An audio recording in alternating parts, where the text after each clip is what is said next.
예, 저는 약간은 이른 것 같습니다. 아. 왜냐하면 분명히 만약에 채권이라고 하는 자산이 꽃이 활짝을 피게 되면요, 그 다음에 꽃을 피울 수 있는 자산은 주식일 거예요. 그렇다면 이 주식이라고 하는 이 자산을 꽃을 따기 위해서는 씨앗을 이 국면이나 이 국면에서는 뿌려야겠죠.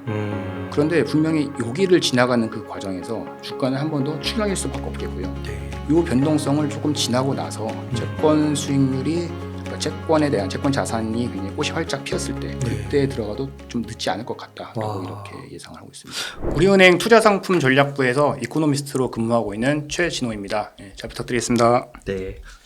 출연해 주셔서 감사히 말씀드립니다. 제가 더 감사합니다. 네. 이번에 부의 흐름을 반복된다라는 책을 쓰셨습니다. 이 책은 좀 어떤 책인가요? 우리가 금융시장이라든지 경제에 굉장히 관심이 많으시잖아요.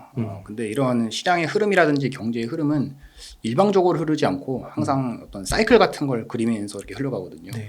그렇기 때문에 그 사이클이 순환을 하는데 어떠한 요인들 때문에 순환을 하는지, 그리고 그런 사이클을 해석하려면 어떻게 접근을 해야 되는지, 이제 그러한 원론적인 내용들을 조금 쉽게 설명을 드리고자 집필을 한 그런 책입니다. 아, 네.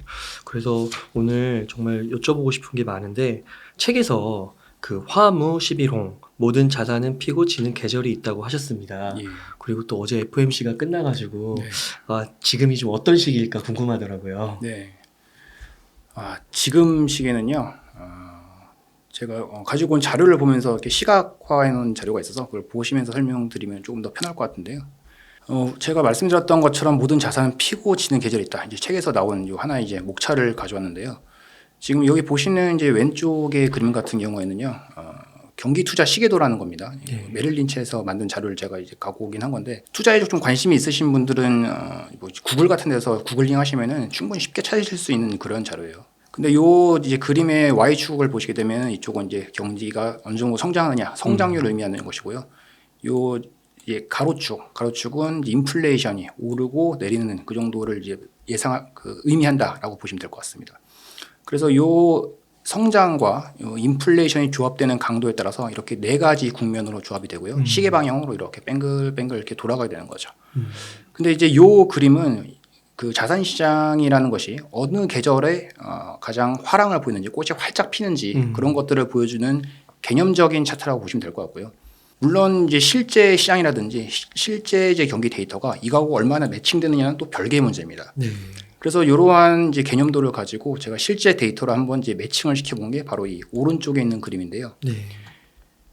보시게 되면은 2021년 1월이죠. 그러니까 우리가 20년 초에 코로나가 처음 발생을 했고, 그 다음에 뭐 백신이 막 이제 보급이 되면서 이제 경기 정상화, 그리고 코로나로부터 이제 탈피해가는 그런 과정들이 대한 그런 기대감이 높아지는 그런 시점이었던 21년 1월부터 보시게 되면 여기서부터 해서 쭉쭉쭉쭉쭉 시계 모양으로 예쁘게 돌아와서요.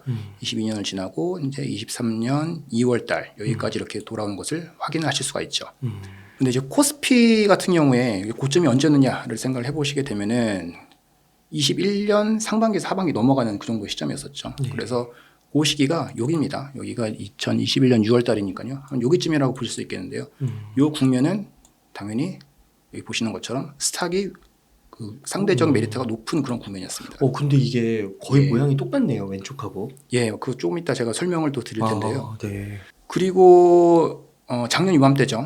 작년 3월 달쯤에 그 러시아 우크라이나 전쟁이 터지면서 유가가 130불까지 갔잖아요. 물론 그 전쟁이라는 것은 저희가 어떤 경제적인 의미로 해석할 수 있는 그런 요인은 아닌 것 같아요. 네, 특별한 변수. 예, 같은. 그렇죠. 특별한 외생 변수였는데 물론 그것 때문에 유가가 130불까지 간 거지만 그게 아니었다 하더라도 아마 그 다음 국면에서는 유가가 제일 상승률이 좋았던, 성적표가 제일 괜찮았던 자산이었을 가능성이 높다라는 거죠. 네. 예, 물론 과거를 자꾸 가정하는 것은 큰 의미가 없지만요. 어쨌든 그렇다라는 것이고, 그러면서 쭉쭉쭉쭉 돌아나갈 때 이때가 이제 작년 상반기 하반기 넘어가는 6월 달쯤이었습니다. 이때 미국 물가가 9%를 쳤고요. 그리고 경기가 요 Y축이 밑으로 쭉 꺼지잖아요. 네. 경기가 그만큼 빨리 꺼졌다는 얘기입니다.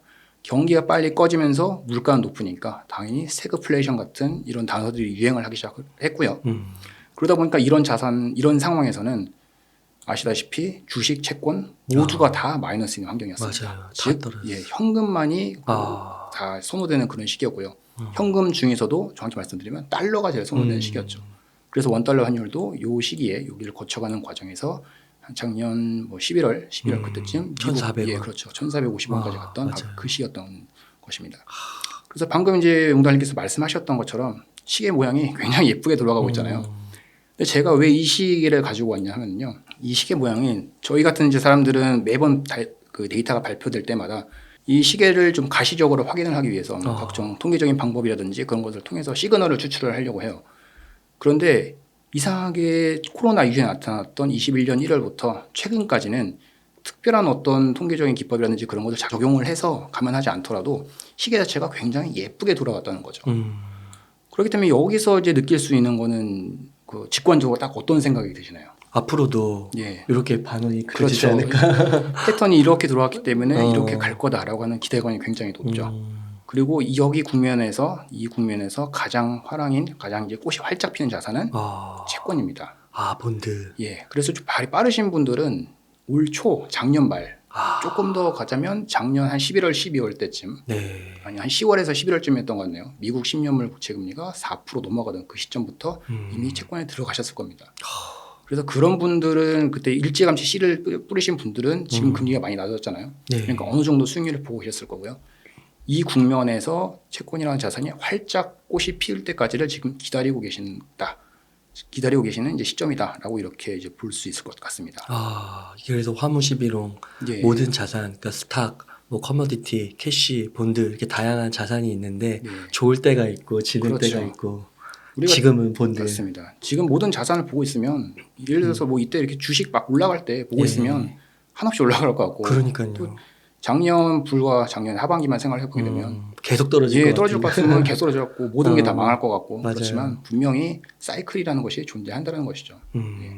그러면 어제 FOMC 결과 이후에 예. 물론 그 0.25bp가 네. 올라가긴 했지만 앞으로는 네. 좀 금리 인상 속도라든지 오히려 이제 인하가 기대된다고 하잖아요. 맞습니다. 그러면 진짜 채권이 괜찮겠네요. 금리가 그렇죠. 떨어지면. 그래서 어제 FOMC가 있고 나서 채권 금리는 엄청나게 많이 빠졌어요.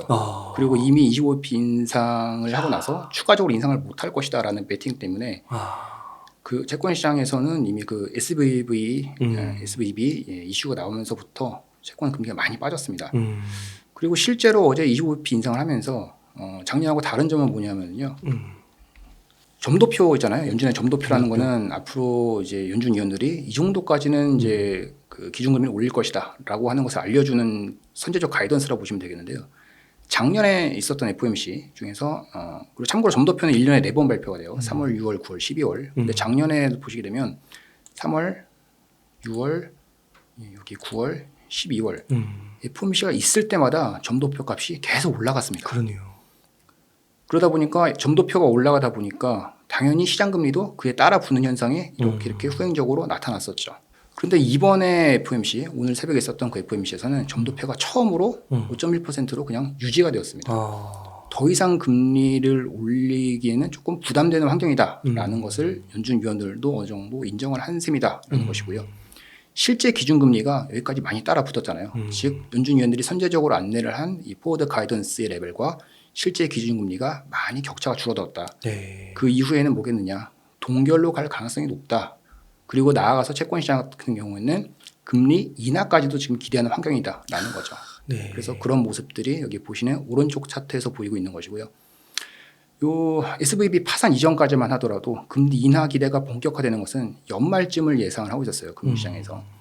그런데 오늘 FOMC가 끝나고 나서 그 직후에 제가 데이터를 다시 조회를 해보니까 심지어 5월 달부터 이게 숫자 차이가 크지 않아서 이때는 사실 동결해 봐야 될 것 같고요. 그리고 이것이 이제 하반기 7월서부터 금리가 쭉 인하되는 것을 이미 채권 시장은 기대를 하고 있는 것 같습니다. 와, 그렇구나. 예. 그러니까 이제 좀 빠르신 분들은 이미 선진입을 아까 말씀하신 것처럼 채권 쪽으로 하신 거고 예. 그 위 왼쪽 그림에서 예. 저 점도표에서 5.1 정도가 유지돼서 이렇게 평평하게 그려졌잖아요. 예. 근데 벌써 2년물하고 10년물은 거의 반영을 했기 때문에 저렇게 확 떨어진 거예요. 그렇습니다. 여기가 이미 이렇게 SVB 파산 그 이슈가 나오면서부터 이미 이제 채권 시장은 앞으로 금리 더 올리기 힘들 거다. 예, 거기다 베팅을 하고 이렇게 2년물과 10년물이 확 내려간 거죠. 와, 그렇군요. 시장은 이렇게 빠른 거군요. 네. 그러면은 여기서 좀 한 가지 여쭤볼 게 아까 그 이 반원에서 한 요 한 그 반 정도의 파이가 비어 있었잖아요. 예. 그럼 지금 이 자산별 투자로 봤을 때는 예. 채권 투자가 아직도 좀 유효하다고 볼 수는 있을까요? 예, 맞습니다. 저는 사실 뭐 예. 이번 주 들어서 아까 차트에서 보신 것처럼 미국 2년물의 10년 금리가 너무 빨리 빠졌기 때문에 네. 레벨이 좀 부담이 되는 건 사실이에요. 그렇기 때문에 지금 좀 행복하신 해피하신 분들은 작년 11월 뭐 그때쯤 들어가시는 분들이 좀 미소를 짓고 계실 것 같고요. 그렇다고 그 시기를 놓쳤다고 해서 지금 아우 채권 접고 딴 거 보자라고 하기에는 아직도 아쉬운 것이 사실입니다. 왜냐하면 채권이라고 하는 자산이 수익률로서 꽃이 피고 그 꽃을 딸 수 있는 시기는 분명히 여기거든요. 네. 그러면은 그 씨앗은 여기서 뿌려야겠죠. 그렇죠. 더 빠르신 분들은 아마 여기서 뿌렸던 것이고요. 그렇기 때문에 지금도 그것이 완전히 지나간 것은 아니다. 하지만 다만 금리 자체가 최근 일주일 동안 이렇게 빨리 내려왔기 때문에 지금 내려온 이 금리 수준을 추격 매수를 하시기보다는 조금은 기다리시라. 네. 언제까지 기다려야 되느냐? 지금 오늘 이제 그 FOMC를 하면서 파월 의장이 이제 그런 말을 했죠. 5.1%로 이제 최종 금리 수준은 유지를 했는데 그렇다고 금리 인하를 시사하지도 않았습니다. 동결 예, 인하 그렇죠. 없다. 예, 연내 올해까지는 인하 없다라고 못을 받고 있는 그런 상황이고요. 그러면 또 올릴 거냐? 올릴 거라고 놓고 보기에는 분명히 점도표상에서 지금 최종 금리가 5.1, 이 미드값이 5.1이니까 한 번 더 한번 정도. 올릴 가능성이 남아있긴 한데 그렇다고 여기까지 갈 거냐? 그런 당위적인 확신을 갖고 말한 것도 아니에요. 파월 의장이 앞으로 금리를 올리는 것에 추가 인상에 대해서는 예상하지 못한 그런 환경들이 있기 때문에 추가 인상에 대해서는 좀 신중하겠다라고 하면서 사실상 동결 가능성을 굉장히 강하게 미쳤습니다. 그렇다면 이 기준금리의 레벨과 현재 시장금리는 지금 기준금리보다 시장금리가 밑으로 언더하고 있잖아요. 네. 이런 현상이 계속해서 오래 갈 수는 없거든요. 만약에 그 사이에 정말 이제 연준이 기준금리를 인하해야만 하는 정말 큰 크래시 이벤트라든지 그런 것들이 나타난다면 여기서 조정 없이 금리가 더 내려갈 수 있습니다. 하지만 지금 은행권의 위기가 뭐 심각한 건 사실이지만 그런 것이 당장 미국 경제를 꼬꾸라뜨릴 만큼 심각한 것은 아니기 때문에요. 시장 금리가 다시 기준금리 수준으로 수렴해가는 과정이 한 번쯤 있을 거라고 생각을 하고 있고요. 네. 그렇기 때문에 채권 투자 같은 경우에는 지금 이 국면에서 보셨을 때 지금 추격 매수하시보다는 금리가 올라갔을 때 매수하는 것이 맞다. 예, 이렇게 보고 있습니다. 그러니까 경제에서는 진짜 뭐 내일 당장 또 어떤 일이 터질지 모르기는 하는 거니까 네. 하지만 현재 시점에서 봤을 때는 괜찮은 것 같다라고 말씀을 해주셨고 예, 그 딱 그림으로 봤을 때 이렇게도 볼 수 있는 건가요? 지금 예. 주식을 사기에는 좀 이르다 뭐 이렇게도 얘기할 수 있는 걸까요? 예, 저는 약간은 이른 것 같습니다. 아, 왜냐하면 분명히 만약에 채권이라고 하는 자산이 꽃이 활짝을 피게 되면요, 그 다음에 꽃을 피울 수 있는 자산은 주식일 거예요. 그렇다면 이 주식이라고 하는 이 자산을 꽃을 따기 위해서는 씨앗을 이 국면이나 이 국면에서는 뿌려야겠죠. 그런데 분명히 여기를 지나가는 그 과정에서 주가는 한 번 더 출렁일 수밖에 없겠고요. 네. 그렇게 본다면 우리 개인 투자자분들 같은 경우는 이런 손실을 감내하실 수 있을 만한 분들이다. 그리고 이 국면에 대한 커미션이 강한 분들이다라고 한다면 뭐 분할 매수도 괜찮겠지만 이 변동성을 조금 지나고 나서 채권 수익률이 그러니까 채권에 대한 채권 자산이 굉장히 꽃이 활짝 피었을 때 그때 네. 들어가도 좀 늦지 않을 것 같다라고 와. 이렇게 예상을 하고 있습니다. 박사님 너무 명쾌하신 것 같아요. 감사합니다.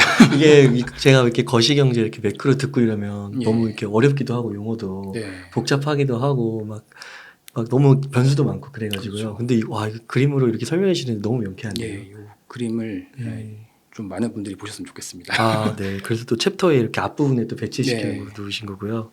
네, 너무 좋습니다.